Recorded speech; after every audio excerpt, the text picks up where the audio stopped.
This is Third Paradigm, and I'm Teresa Coraggio. Today my title is Under the Ominous Skies, and the literary among you, which I know are many, may recognize the reference to a John Bowles novel, which is The Sheltering Sky. What we have now is the exact opposite of sheltering. It's something that feels always threatening, brooding, ready to fall and cave in on us. And it may indeed be doing that in ways that we have yet to realize. So I want to look at this, one, in terms of weather, two, in terms of the fires, and look at different reporting on what those fires mean. And then third, looking at it as an attack on our psyche and on our ability to be able to feel good. Let's look at this. When I spoke to Ginger Bregan the other day, I asked her, well, how's the weather there? Do you have any blue sky? And she said, well, duh, the fires, since they're in upstate New York. And of course, she did not put it that rudely, but I thought, oh, that was very rude of me, because I remember when we had the fires here in California, and the sky was completely smoke-filled, and the sun was red, and it felt like the world was ending. Yeah, I just couldn't believe that there was life going on anywhere else, because the sense that we had was, this is the apocalypse. This is the entire end of the world as we know it. And so I think that there's that feeling of, can't other people see what's going on when you're experiencing that kind of world-altering trauma? And it is a trauma that's being inflicted on all of us. Here, when I was talking about the fires to a friend of mine, this is a friend who has been way ahead of me in terms of the vaccines. She has a son who was injured by childhood vaccines, and so she's known about this for decades and had been trying to tell me, and I wasn't listening. But she also has been telling me about weather modification, and she worked for the fire department for CAL FIRE during the time of the Paradise fires. She said it was like nothing they had ever seen, that they were calling in all of these reports, and there were fires just popping up everywhere throughout the forest. And they would send people with just the water they could carry on their back, because these were really remote areas, and at first they were just small fires. And then they had to send in the helicopters and do the dumps. But they couldn't believe it, because it was like nothing they'd ever seen before. I was just listening to James Corbett and James from Media Monarchy, and they have a very long list that I'll put in the Substack of different reports on the Canada fires and arsonists who have been found to be planting these fires. And then the fact that they're still being blamed on climate change. And so they have a lot of different clues that are worth pursuing on those. And their point is that whether it's lightning strikes, as some say, and maybe those are laser-pointed lightning strikes, like some have said the California fires were, or whether it is arsonists, and whether those arsonists are all coordinated, in a sense, it doesn't matter. What really matters is countering the narrative that is saying this is the beginning, this is how we're going to do the lockdowns again, and you're all going to wear your mask and stay inside, and we're going to herd you back into this climate change catastrophe next iteration of the pandemic. And then Matthew Lemire, whose name I am almost certainly mispronouncing, who does News Detective, he has a link to a TikTok user named Kyle Becker, and he has a theory about the 250 wildfires that are now raging through Canada. His theory is this is all to get people out of the rural areas and into those 15-minute cities. This would make a lot of sense to go along with what they had done in India. In India, they don't even bother to hide what they're doing. What they called it was Operation Green Hunt. And their motive was to get all the people who lived in the countryside and to push them, 90% of people, to push them into cities. I think this also goes along, as James Corbett was pointing out, with the fact that now here in California, both State Farm and Allstate are no longer selling homeowner insurance for new homes, that they will continue the ones that they're already covering, but they're not covering any new homes. So imagine the risk to be taking if you're going to try to build a home, rebuild the home that you lost in those fires. And most people didn't rebuild. 2 years later, we're still at, I think, only 15% of the homes that were lost being rebuilt.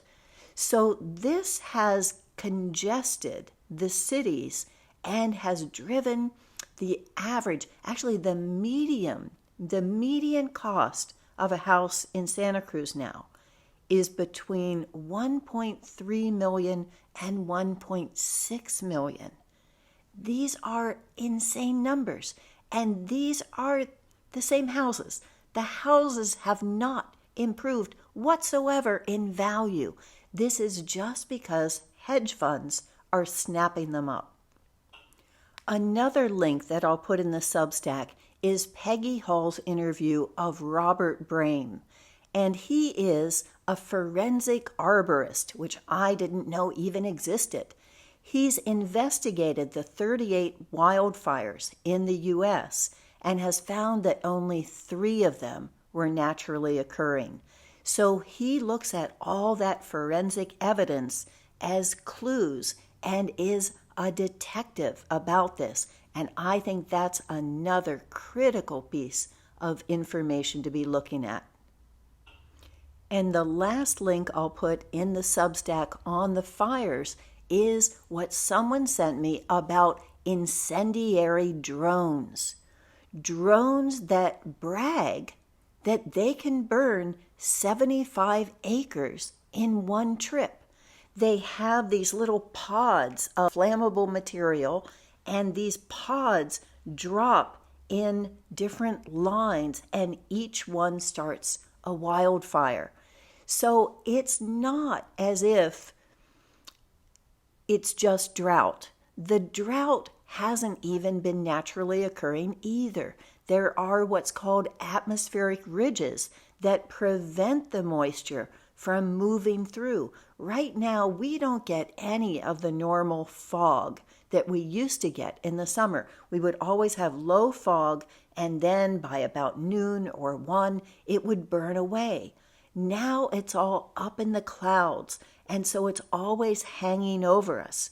And that makes it where you may think that I'm only filming that it's always blue skies, but the truth is, when the sky's like that, I don't want to do anything. It doesn't feel right. It just feels like a time to mope around because there's no feeling of energy.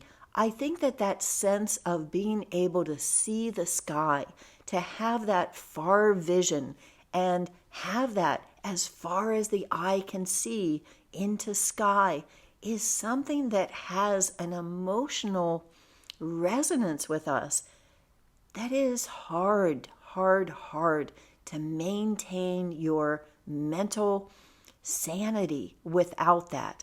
And I think that that's another deliberate part of all this. To paraphrase a James Taylor song, I've seen fire and I've seen rain and I've seen cloudy days that I thought would never end. This endless, ominous sky above us, it gets to us whether we know what's going on and connect it to that, or whether we just know that something feels so wrong and so off. Someone in that latter category is Sarah Campbell, who writes beautifully at Tiny Revolutions. She put out a post recently talking about her 5th year of doing Substack and how she's been going through this time where her mother had died, and even though she and her mother weren't what she would say was close, there was just this feeling of being orphaned, marooned, of being bereft, of feeling lost, of walking places and not knowing where she was going, and breaking down crying in the middle of the street and not knowing what was wrong.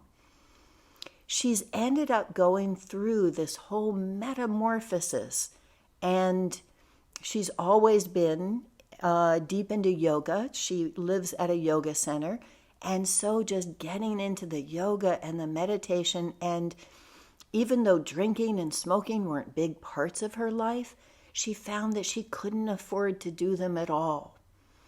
And that's the exact same trajectory that my middle daughter has gone through, where it just has felt like something is so wrong.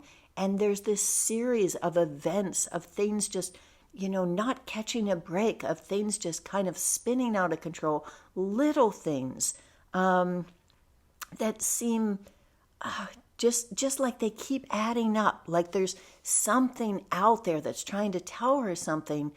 And even though I would never say that she is ever anything other than perfect, she's ended up having to say, I can't afford to do any of these things. I can't afford to drink.